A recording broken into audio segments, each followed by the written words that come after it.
ಹಾನಗಲ್ ಕುಮಾರ ಮಹಾಸ್ವಾಮಿಗಳ ಜಯಂತ್ಯೋತ್ಸವ ಮೊಂಡರಗಿ ಶ್ರೀ ಜಗದ್ಗುರು ಅನ್ನದಾನೀಶ್ವರ ಸಂಸ್ಥಾನ ಮಠದಲ್ಲಿ ಆಯೋಜನೆ.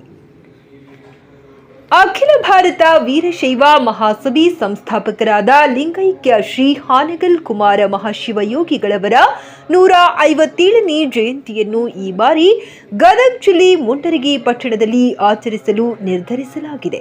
ಈ ಕುರಿತು ಪಟ್ಟಣದ ಅನ್ನದಾನೇಶ್ವರ ಸಂಸ್ಥಾನ ಮಠದಲ್ಲಿ ಹಾನಗಲ್ ಕುಮಾರ ಮಹಾಸ್ವಾಮಿಗಳ ಜಯಂತಿ ಮಹೋತ್ಸವ ಸಮಿತಿ ವತಿಯಿಂದ ಪೂರ್ವಭಾವಿ ಸಭೆಯನ್ನ ನಡೆಸಲಾಯಿತು.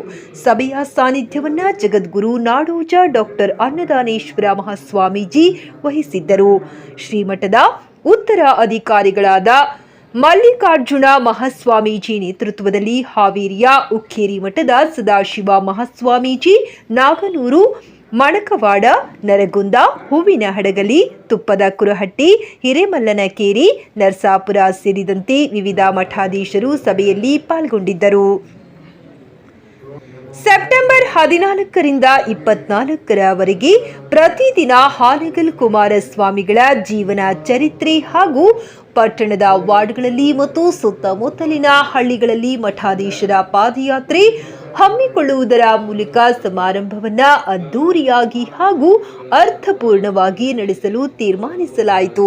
ಸಭೆಯಲ್ಲಿ ಹಲವು ಮುಖಂಡರು ದೇಣಿಗೆ ಸಲ್ಲಿಸಿದರು. ಈ ವೇಳೆ ಶಿರಹಟ್ಟಿ ಕ್ಷೇತ್ರದ ಶಾಸಕ ಚಂದ್ರು ಲಮಾಣಿ, ಮಾಜಿ ಶಾಸಕ ರಾಮಕೃಷ್ಣ ದೊಡ್ಡಮನಿ, ಮುಖಂಡರಾದ ಮಿಥುನ್ ಗೌಡ ಪಾಟೀಲ, ಶಿವಕುಮಾರ್ ಗೌಡ ಪಾಟೀಲ ಸೇರಿದಂತೆ ಶ್ರೀಮಠದ ಅಪಾರ ಭಕ್ತವೃಂದ ಸಭೆಯಲ್ಲಿ ಭಾಗವಹಿಸಿತು.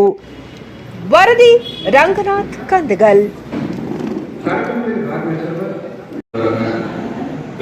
ಕುಮಾರ ಮಹಾಶಿವಗಳವರ 157ನೇ ಜಯಂತಿ ಮಹೋತ್ಸವದ ಪೂರ್ವಭಾವಿ ಸಭೆಯ ಪಾವನ ಸಾನ್ನಿಧ್ಯವನ್ನು ಅನುಗ್ರಹಿಸಿ ನಮಗೆಲ್ಲ ಆಶೀರ್ವದಿಸುತ್ತಿರುವಂತಹ ಶ್ರೀಮತಿ ರಜನ ಜಗದ್ಗುರು ಡಾಕ್ಟರ್ ನಾಡೋಜ ಅನ್ನದಾನೀಶ್ವರ ಮಹಾಶಿವಗಳವರ ಶ್ರೀಚರಣಗಳಿಗೆ ಅನಂತ ಭಕ್ತಿಪೂರ್ವಕ ಶರಣಗಳನ್ನು ಸಮರ್ಪಣೆ ಮಾಡಿ ವೇದಿಕೆಯ ಮೇಲೆ ಆಸೀನರಾದ ಶ್ರೀಮಠದ ಉತ್ತರಾಧಿಕಾರಿಗಳು, ಪರಮ ಪೂಜ್ಯರು ಆದ ಮಲ್ಲಿಕ